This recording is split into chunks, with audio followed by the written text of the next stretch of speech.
Dicen que la educación te hace libre, pero si miras bien, la escuela moderna no nació para liberar a nadie. Nació para adiestrar, para producir gente que llegue a horario, obedezca órdenes y no pregunte demasiado. No fue un invento del amor al saber, sino de las fábricas. A mediados del siglo XIX, mientras el capitalismo industrial se expandía, los gobiernos de Europa y América copiaron el modelo prusiano, una escuela que formara soldados, burócratas y obreros dóciles.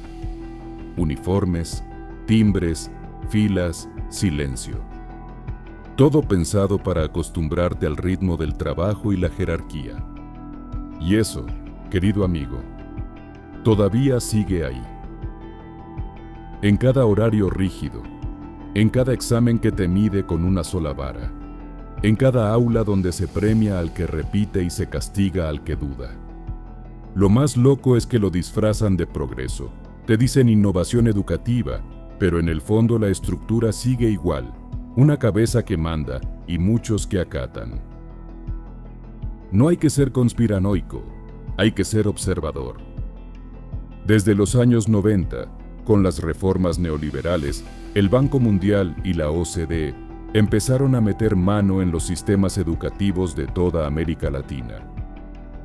Prometían calidad y competitividad, pero detrás de esas palabras se escondía otra cosa: convertir la educación pública en un servicio medible, rentable y obediente al mercado. Los informes del Banco Mundial de 1995 lo decían sin vueltas. La educación debe responder a las demandas del sector productivo. Traducido: formemos mano de obra barata, no ciudadanos críticos. Mira los rankings internacionales como el PISA. Todos corren detrás de los resultados, como si un número definiera lo que un pibe puede pensar o sentir. Y los ministerios, en lugar de preguntarse para qué educan, se preocupan por subir 2 puntos en una prueba diseñada por tecnócratas que jamás pisaron una escuela pública latinoamericana. Mientras tanto, las empresas tecnológicas se convirtieron en los nuevos socios educativos. Google, Microsoft, Meta, Amazon, todas dicen querer revolucionar el aprendizaje. Pero lo que realmente hacen es meter sus plataformas, sus nubes, sus algoritmos y quedarse con los datos de millones de estudiantes y docentes. Cada vez que un chico entra a una clase digital, hay una empresa recolectando su información. Y eso, aunque suene técnico, es político. Porque quien controla los datos, controla el relato. Noam Chomsky lo dijo hace años. El control del pensamiento no es menos importante que el control de los cuerpos. Y la escuela del siglo XXI perfeccionó esa receta. Ahora no te hacen callar, te distraen. No te censuran, te llenan de estímulos vacíos. No te imponen una verdad, te hacen dudar de todas para que no creas en ninguna. Pero lo más perverso es cómo el sistema logra que nosotros, los docentes, seamos sus engranajes sin darnos cuenta. Nos llenan de papeles, de plataformas, de indicadores, de proyectos que nadie lee.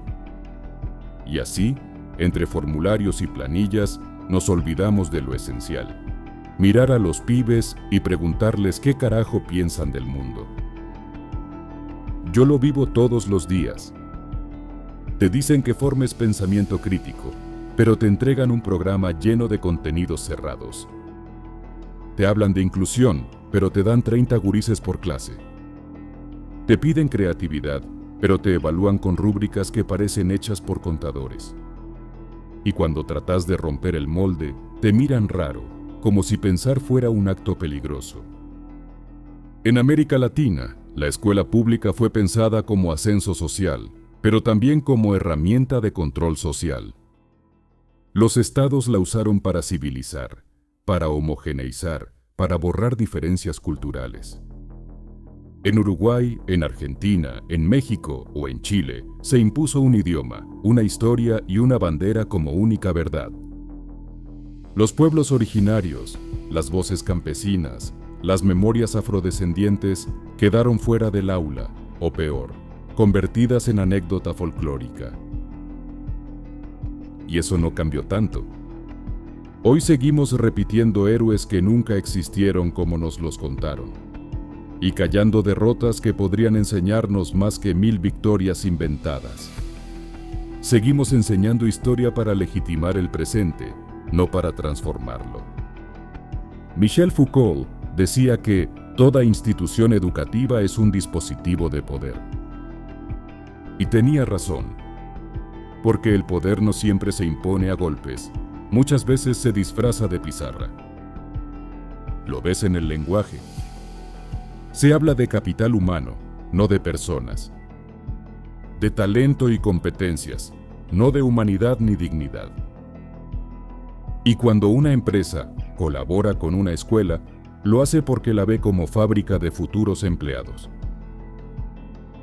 Ahí está el mito de la meritocracia. Te dicen que si estudias vas a triunfar, pero no te explican que el sistema está armado para que unos pocos ganen y los demás sobrevivan. El sociólogo Pierre Bourdieu lo explicaba clarito. La escuela reproduce la desigualdad. El hijo del rico ya entra con las llaves del éxito y el del pobre tiene que correr una maratón con los pies atados. Y aún así, cuando no llega, le dicen que fue porque no se esforzó lo suficiente. Una forma elegante de culpar a la víctima. Y ojo, que esto también toca el discurso de la equidad de género. Porque el sistema necesitó incorporar a las mujeres al trabajo, pero no para liberarlas, sino para doblar la productividad. La economista Silvia Federici lo viene gritando hace años.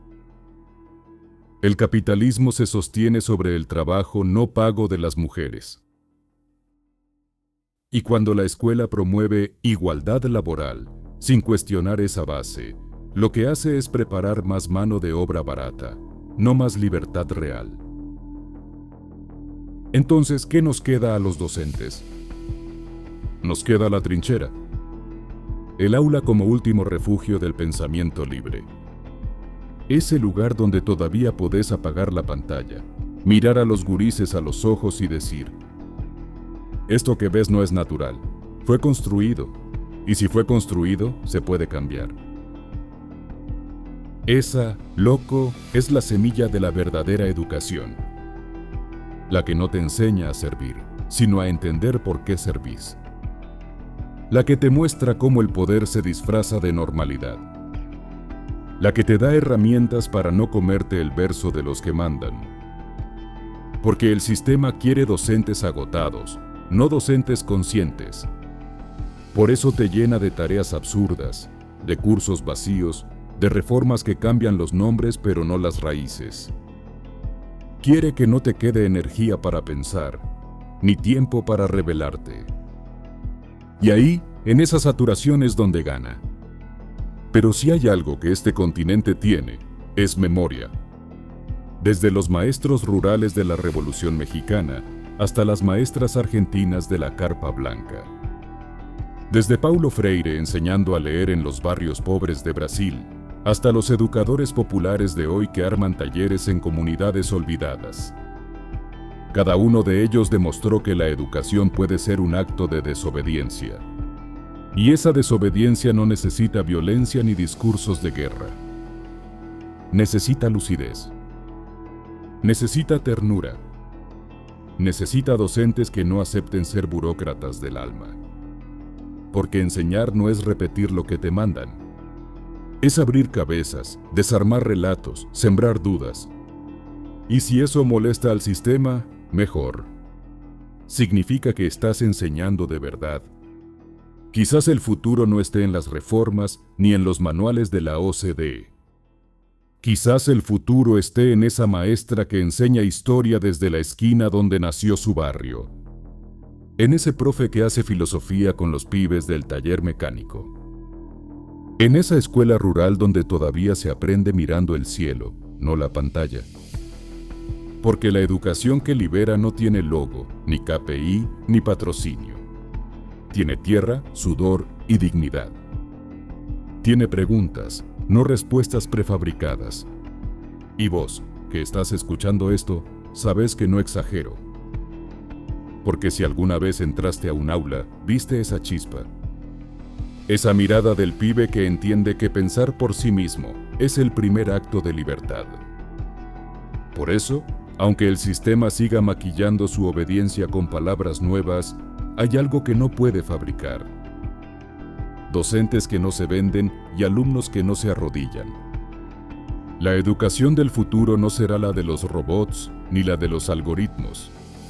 Será la de los que se animen a pensar por su cuenta. Y eso, amigo mío, no se programa. Se siente, se pelea y se enseña con el cuerpo entero. Porque la verdadera educación no se mide, se respira. Y cuando alguien la vive, aunque sea por un rato, ya no hay vuelta atrás.